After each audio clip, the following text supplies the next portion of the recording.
Hi, and welcome to the Bruce Channel. I'm Bruce. Another of those weeks.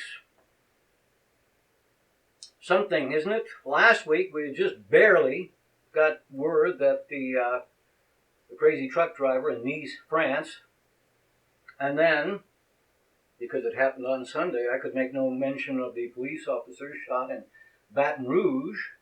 Of course, that trailed the news the previous week of the police officers shot in Dallas. And now, as I record this, very scant information. The details are not in, but nevertheless, what we know is at week's end, a single shooter in Munich opened fire near a shopping mall. 9 known dead, as I record this, and it's still so new. How many wounded is varying. One report said 16. I heard as many as 27. They all agree, though, at least 3 are in critical condition. There is no indication he was a terrorist. Maybe. But instead, in his room was a book called Rampage in My Mind, Why Students Kill. He's half German, half Iranian. So maybe he fell under the spell of terrorism, but it may be also no more than an 18-year-old suffering from testosterone poisoning. Couldn't get a date. Decided to take his frustration out on the world. That's what happened largely at Virginia Tech those years ago. And then he also shot himself. So, unless he left an as yet undiscovered manifesto, the exact why may never be known. You know, as a species, we're capable of so much. Art, music, dance, fixing or healing of failing body parts, being able to see across time, literally, across the universe. We don't seem to have figured out yet that hate and violence begets hate and violence. That sounds like philosophy, but it's actually, or it could be, Newton's third law: for every action there's an equal and opposite reaction. Except that's physics. If someone does something to us, we're rarely willing to settle for being equal. We want to push back harder, or cut with a bigger knife, or hit with a bigger stick, or a higher caliber bullet, or set up a bigger explosive, or fire a bigger missile. Sooner or later, somewhere, we have to find the brains to, hey, let's hold off. Let's see if we can bring the temperature back down from a boil. Nowhere did greater enmity exist than in Ireland. Not in the Middle East, not in Rwanda, not the Korean Peninsula. They may indeed have equal the enmity, but, Irish hated each other. But they finally figured out that, oh yeah, take this. They finally figured out that if you're ever seeking an eye for an eye, then pretty much everyone gets their eyes poked out. And their kids' eyes. And bloody children's corpses would continue to stain the rich green earth of Ireland unless they were willing to take a step back. They did, and for now over 18 years, both Protestant and Catholic Irish kids can grow into adults and maybe even achieve old age. It can be done. So the Republicans held their convention. I must say the real star was the city of Cleveland, my old hometown. Particularly cool event you may have heard of. 100 women, representing every color, every shape, age. 100 women protested the misogyny of Donald Trump, and in a way, I can only say, hear, hear.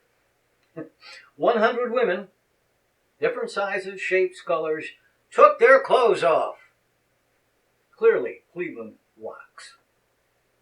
As far as the convention itself, there were some things that didn't go well, but nothing always goes well. There was nothing, I thought, as clangingly off-key as Clint Eastwood's conversation with an empty chair last time around. Sure, there were a few things. Melania Trump, turns out a few lines of her speech were almost identical to Michelle Obama's speech of 8 years ago. But really, the media made too much out of that. She didn't write the speech. She did have discussions, and the writer is the one who put it in and left it in. That was a staff failure. I thought the biggest deal of all, though, was the decision obviously made in advance by Senator Ted Cruz from Texas Now, why Donald Trump even asked him to speak, I don't know. And after having been called Lion Ted for months, I don't know why he would have accepted. But he was asked, and you have to remember the backstory. Last week I'd mentioned that the Rules Committee, the anybody but Trump insurrection, they wanted the rules changed, or not changed, but written so that delegates could vote for anyone. Now that got shot down. So, Ted Cruz is making the speech, and you may recall that he is the least liked Republican on Capitol Hill, even by Republicans, so he's getting near the end of the speech, and people want to hear him endorse Donald Trump, and he's not saying, there you go, endorse! And instead he used the very phrase, vote your conscience. He didn't endorse, and he said, vote your conscience. He was booed off the stage. Now, he's a smart guy. He obviously made a calculation. I'm not sure it's right. Maybe he's thinking that Trump's going to lose, and not endorsing him will help him to lose. And then, since he came in second this time around, maybe that sets him up as the front runner next time. But if you're already disliked by many in your own party, and you go out there and you earn greater dislike, well, regardless of Trump's success or failure, it's, for me, hard to imagine this being a good strategy. But he never does anything that isn't calculated, so we'll have to see. Oh, and then later in the week, Trump said, well, if he endorses me now, I won't accept it. Nah.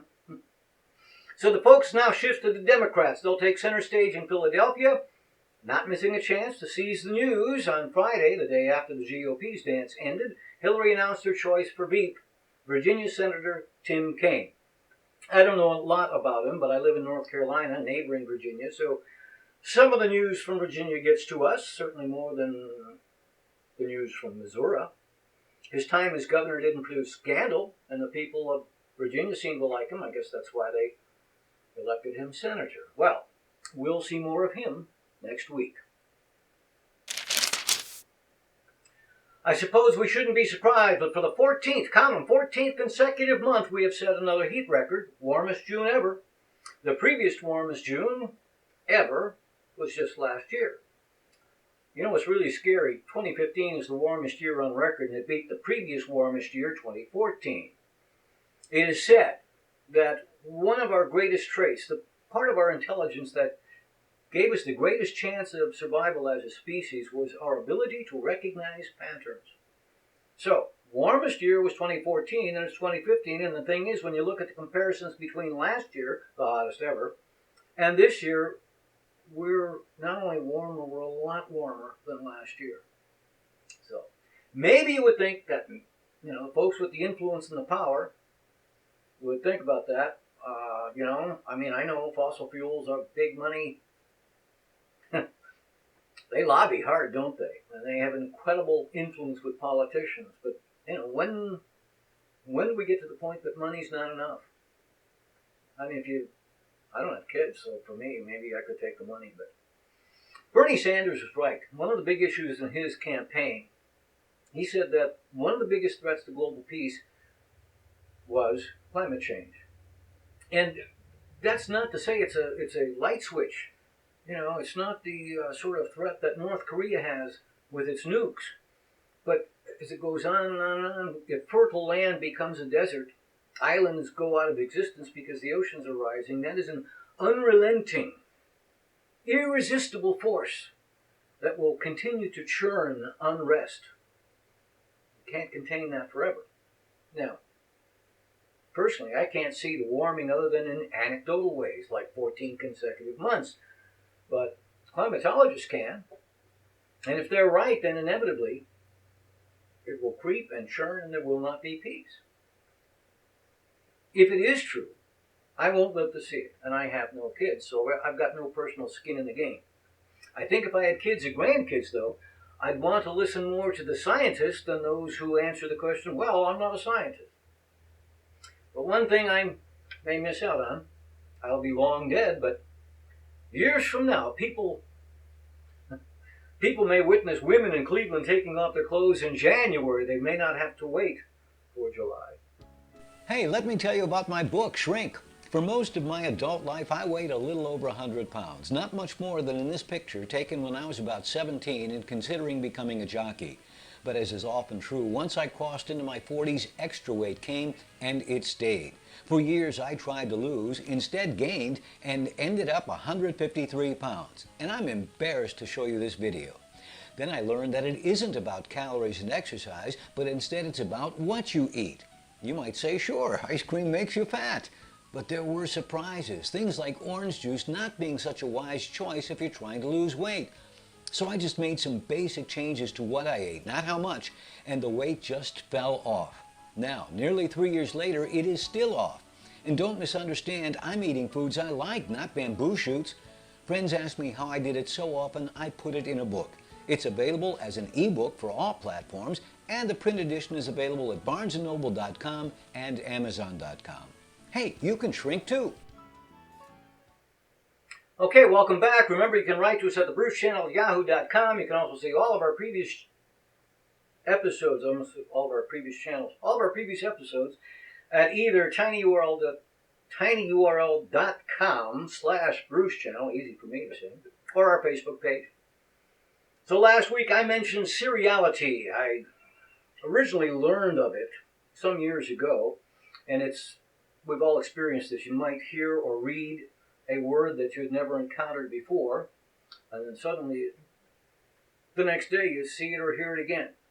And it could be argued that maybe before you just weren't paying attention. But studies reveal that there's more to it.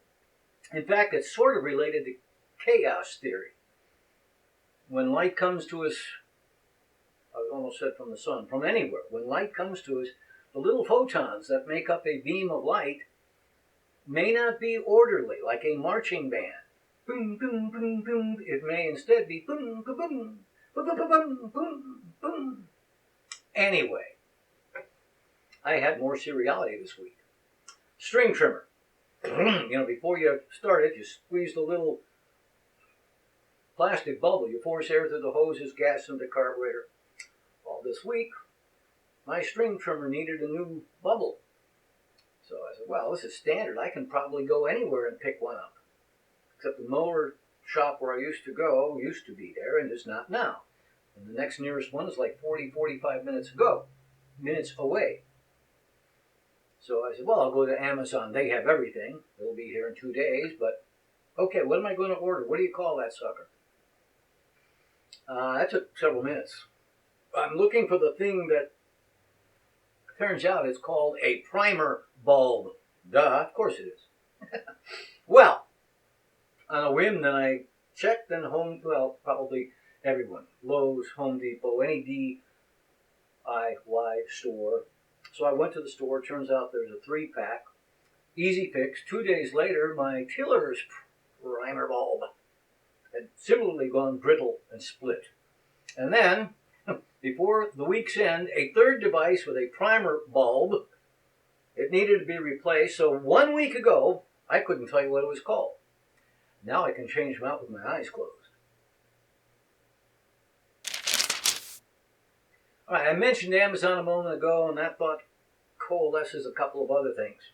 They're unrelated, but I can't recall how it appeared in my search results, but when it did and I saw it, I almost fell out of my chair. It's not a big thing. It's not like Ebola broke out, but it was the realization that something really common, but then unthought of for decades, is still for sale. I was shocked. You can still buy Whiteout. Really? Our young viewers have no idea what that is. Back in the day when we had typewriters, you could paint out the mistake, align the typewriter, and type over it again. But we don't do that, right? We just print. If we missed in our proofreading, we just fix the error and print it again, don't we? I suppose, if you want to make a little correction, you might still use Whiteout, but really, its continued existence surprised me. The other thing about Amazon, if I'm in the market for something, or if my interest in this has been piqued, Amazon reviews are great. You've seen that infomercial for the pan that's copper colored and it's almost square. It sure looks good. Read the reviews. That's a dousing of cold water. Or, I don't know if this is turned up on your Facebook page, but I had seen this thing as seen on TV, and I admit I'd never seen it on TV, but it sounded like some kind of thing that might be easy to use. You attach this bottle of stuff to your garden hose and you spray it over brown patches or bare ground, and supposedly there's grass seed in it and it works its way into the ground. It's supposed to be fantastic. Certainly sounded fantastic. Wait, I've learned to look for reviews, so I went and checked the reviews. There were exceptions, but by and large, Ishtar got better reviews. All right, a couple of quickies. For reasons unknown, my mimosa trees didn't have as many blossoms on them this year as some years. When they really do themselves up right, they're a sight to see. That said, it was still fun to watch the butterflies late in the afternoon drinking up their mimosa. Okay, I didn't do a really good job filming this, getting enough zoom so that you could see it and follow the flight of the butterfly. It was like, swinging at the best knuckleball. Hard to film, but they were fun to watch.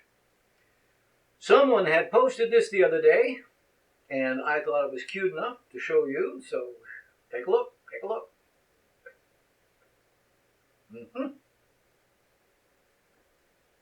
So, all you hikers, wear your bells, take your pepper spray, or maybe stay inside and stream the movie Grizzly Man.